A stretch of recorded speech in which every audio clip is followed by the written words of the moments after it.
الجزء اللي فات من قصة نبي الله يوسف عليه السلام شفنا ازاي ربنا قدر يخرج سيدنا يوسف من السجن وازاي أكرمه، والملك خلاه مستشار وليه صلاحيات كتيرة جدا. أهمها إن هو خلاه مسؤول عن تخزين القمح وتوزيعه على الناس لمدة 14 سنة. طبعا أول 7 سنين كان الإنتاج كويس فما كانش فيه أي مشكلة، بس كانت مهمة سيدنا يوسف إن هو ازاي يحافظ على القمح عشان ال7 سنين اللي بعد كده. بعد مرور ال7 سنين الأولى بدأ القحط والأمطار قلت، مش في مصر بس، ده كمان في كل البلاد اللي حواليها. وكمان كانت من البلاد اللي اتأثرت هي الشام. سيدنا يعقوب اللي هو أبو يوسف عليه السلام اللي هو كذلك اسمه إسرائيل كان بيعيش في البادية في فلسطين، ولما الناس هناك بدأوا يلاحظوا عدم وجود أمطار وكمان الأكل قل، قرر إخوة يوسف إن هم ياخدوا بضاعة من عندهم ويسافروا لمصر يقدموها للناس اللي هناك ويستبدلوها بالقمح عشان يأمنوا أكلهم لمدة سنة كاملة. المهم أخدوا بعضهم وحملوا البضاعة فعلا على الجمال وسافروا لمصر. لما دخلوا على سيدنا يوسف هو عرف إن هم إخواته، هو عارفهم لأنهم لما رموه في الجب زمان كان كبير وفاكرهم كويس، بس هم ما كانوش عارفين ان عزيز مصر اللي واقفين قدامه دلوقتي هو اخوهم يوسف اللي رموه زمان. ومن حسن تدبير يوسف ان كل واحد ياخد التموين بتاعه حمل بعير من القمح يكفيه لمدة سنة. عشان كده سألهم انتوا عدد افراد اسرتكم كام؟ فقالوا له، وعرف ان هم عندهم اخ اسمه بنيامين، وطبعا هو كان عارف، بس هم قالوا ان اخوهم بنيامين قاعد مع والدهم ومش راضي يسيبه. هنا بقى يوسف قال لهم المرة الجاية لما تيجوا لازم تجيبوا أخوكم معاكم، وهددهم إن هم لو جم من غيره هيحرمهم من القمح، وهم وعدوه إن هم هيحاولوا يقنعوا والدهم بده المرة الجاية. وزيادة في الإكرام يوسف عليه السلام مرضيش ياخد منهم فلوس القمح، بمعنى تاني مرضيش ياخد البضاعة اللي هم جايبينها، وأمر غلمانه اللي هم الناس يعني اللي بتساعده يحملوا البضاعة ويحطوا معاها القمح ويحملوها على البعير بتاعتهم ويبعتوها معاهم عشان يشجعهم إن هم يجوا مرة تانية. لما رجعوا للشام قالوا لوالدهم إحنا عايزين ناخد بنيامين معانا المرة الجاية عشان ناخد حمل بعير زيادة ليه ونوعدك إن إحنا نحافظ عليه من أي حاجة تأذيه. أبوهم رد عليهم إزاي استأمنكم عليه بعد اللي عملتوه في يوسف؟ لكن بعد شوية من النقاش اضطر إن هو يوافق، لأن عدم سفر بنيامين معاهم كان حرمانهم كلهم من القمح، لكن اشترط عليهم ان هم يحلفوا بالله ان هم هيرجعوه وان هم مش هيفرطوا فيه الا لو ماتوا او هلكوا. وطبعا هم ادوا العهد بالحفاظ عليه. سيدنا يعقوب امر ابنائه بعد عن دخول مصر من باب واحد. مصر كان ليها 4 أبواب، فطلب منهم إن هم يتوزعوا على البيبان ال4 عشان يحميهم من الحسد أو الأذى. كانوا 11 راجل وكانوا بيتمتعوا بالوسامة وكانوا أشداء، فيعني لو حد شافهم مع بعض ممكن يحسدهم. لما وصلوا ليوسف عليه السلام قال لهم كل 2 منكم هيباتوا في أوضة، وطبعا عددهم فردي فاحتاجوا 5 أوض، واتبقى واحد قال لهم أخوكم الصغير ده أنا هستضيفه عندي. وطبعا يوسف فهم بنيامين إن هو أخوه عشان يطمنه. لما بنيامين عرف إن هو مع يوسف فرح جدا، قال له أرجوك أنا عايز أقعد معاك. يوسف قال له أبوك فقد عقله من ساعة ما أنا غبت عنه ومش عايزين نزود ألمه.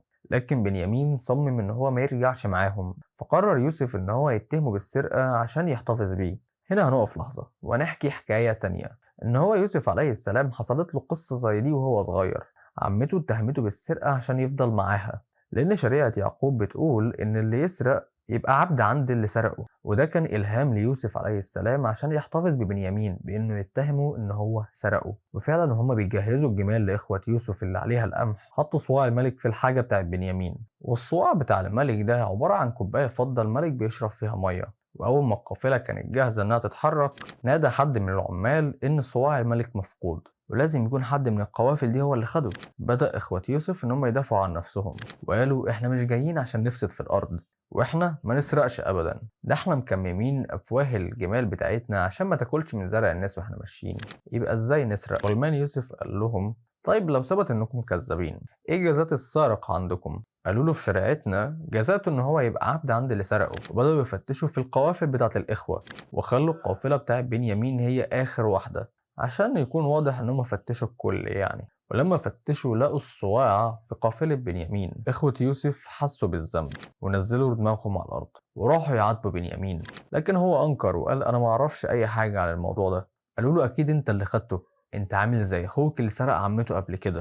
إخوة يوسف كانوا عارفين إن أبوهم هيزعل جدا منهم، خصوصا إن هو واخد عليهم عهد. حاولوا كتير يقنعوا يوسف إن هو ياخد حد مكانهم بدل بنيامين، لكن يوسف رفض وقال لأ، أنا مش عايز حد تاني غير اللي سرق. أخوهم الكبير قال لهم أنا مش هرجع معاكم غير لما أبويا يأذني أو ربنا يحكم لي، وطلب منهم إن هم يرجعوا لأبوهم ويقولوا له إن ابنك سرق. لما رجعوا لسيدنا يعقوب وقالوا له الكلام ده ما صدقهمش، وفضل يبكي على يوسف رغم إن اللي اختفى بنيامين، وقعد يردد أسفا على يوسف، أسفا على يوسف، لحد ما فقد بصره من كتر البكا. وكان بيشتكي لربنا وبيطلب منه إن هو يرجعه لأولاده. في الوقت ده ربنا فتح باب أمل لسيدنا يعقوب، لأن الأنبياء ليهم خصوصيات ممكن يتكلموا مع ملك الموت. فسيدنا يعقوب سأل ملك الموت أنت قبضت روح يوسف؟ قال له لأ.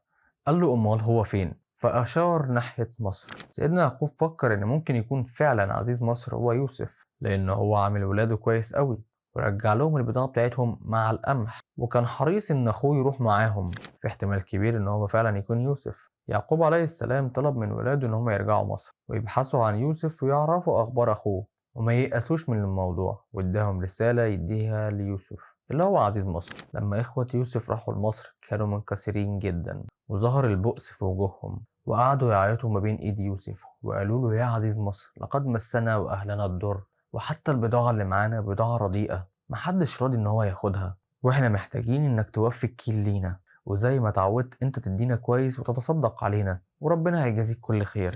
هنا بقى سيدنا يوسف ما قدرش يستحمل ذل إخواته، ولما قرأ الرسالة بتاعت سيدنا يعقوب كان كاتب له فيها من يعقوب ابن إسحاق ابن خليل الله إلى عزيز مصر: أما بعد فإني أهل بيت ابتلاء ومحن، ابتلى الله جدي إبراهيم بالنار وابتلاني بفقد ولد كان أحب أولادي إلي، حتى فقدت بصري من البكاء وأنا لم أسرق ولم ألد ولدا سارقا. سيدنا يوسف لما سمع رسالة أبوه ارتعد واقشعر جلده وبدأ يبكي، واضطر بقى وقتها إن هو يكشف السر. لما قال لهم هل علمتم ما فعلتم بيوسف وأخيه وأنتم جاهلون؟ فطبعا عرفوا بقى إن هو عارف القصة، فقالوا له انت بقى يوسف؟ قال لهم انا يوسف، وقعدوا يعتذروا ويتاسفوا له وقالوا له انت ربنا فضلك علينا واحنا كنا غلطانين. سيدنا يوسف سامحهم على اللي هم عملوه وقال لهم خدوا القميص ده وارجعوا بيه، واول ما توصلوا البيت حطوه على وش ابوكم عشان البصر يرجع له في وقتها، وانا هبعت معاكم في قافله كبيره تقدر تشيل اهلكم كلكم، وتعالوا لمصر كلكم مره تانية. وبعت معاهم قافله فيها جمال وحمير وحاجات تانية كتير تقدر تشيل امتعه اهل يعقوب كلهم. أول ما القافلة اتحركت بقى من مصر، وقبل ما توصل لمكان سيدنا يعقوب عليه السلام، سيدنا يعقوب بقى وهو قاعد كده بيقول للي حواليه إني لأجد ريح يوسف، أنا شامم ريحة يوسف. الناس قعدوا يتريقوا عليه ويقولوا أنت هتخرف بقى، أنت إزاي هتشم ريحة يوسف؟ كان فاضل كام يوم والقافلة توصل. أول ما القافلة وصلت بشروا أبوهم بإن هم فعلا قابلوا يوسف وحطوا القميص على وشه، وفعلا رجع له البصر من تاني. وقال لولاده ألم أقل لكم إني أعلم من الله ما لا تعلمون؟ ولاده طلبوا منه إن هو يسامحهم، فوعدهم إن هو يستغفر لهم. الكل ركب والقافلة فعلا اتحركت اتجاه مصر، وهناك يوسف استقبلهم، وأول ما شافهم رفع أبويه على العرش وخروا له سجدا. يوسف افتكر الرؤيا اللي هو شافها زمان وهو صغير لما راح لأبوه زمان وقال له يا أبتي إني رأيت 11 كوكبا والشمس والقمر رأيتهم لي ساجدين. سيدنا يعقوب وقتها قال له ما تقولش لحد من إخواتك لحسن ينكروا ويكيدوا ليك. سيدنا يوسف أول ما شافهم وهم ساجدين كده قال ده تأويل الرؤيا اللي أنا شفتها زمان، ربنا حققها وأكرمني لما خرجني من السجن وجاء بكم من البدو بعد ما أنزل الشيطان بيني وبين إخوتي. بالطريقة دي حصل لم الشمل تاني للعيلة أخيرا، وده كان وصول بني إسرائيل لمصر. بني إسرائيل قعدوا في مصر سنين طويلة لحد ما خرجوا تاني بقى في زمن سيدنا موسى عليه السلام بأمر من ربنا، لما أمره الله عز وجل إن هو يخرج من مصر في اتجاه الشرق وإن هو يذهب إلى بيت المقدس مرة أخرى. وطبعا إحنا عارفين القصة لما فرعون سر وسيدنا موسى ضرب العصا ومر بسلام هو وبني إسرائيل، وأدرك الله عز وجل فرعون ومن معه. في نهاية الرحلة الشيقة دي مع سيدنا يوسف شفنا ازاي الصبر والثبات بيغيروا أي حاجة، وإن دايما ربنا عنده حكمة في كل الاختبارات. قصتنا لسه فيها عبر ودروس تانية كتير، وعشان كده ما تفوتش الفيديوهات اللي جاية اللي هنحكي فيها قصص أكتر وتفاصيل أكتر في حاجات تانية أكتر برضو بكتير. لو عجبك بقى الفيديو متنساش الشير واللايك والسبسكرايب وتفعل كمان الجرس بتاع التنبيهات عشان يجيلك كل جديد. سلام.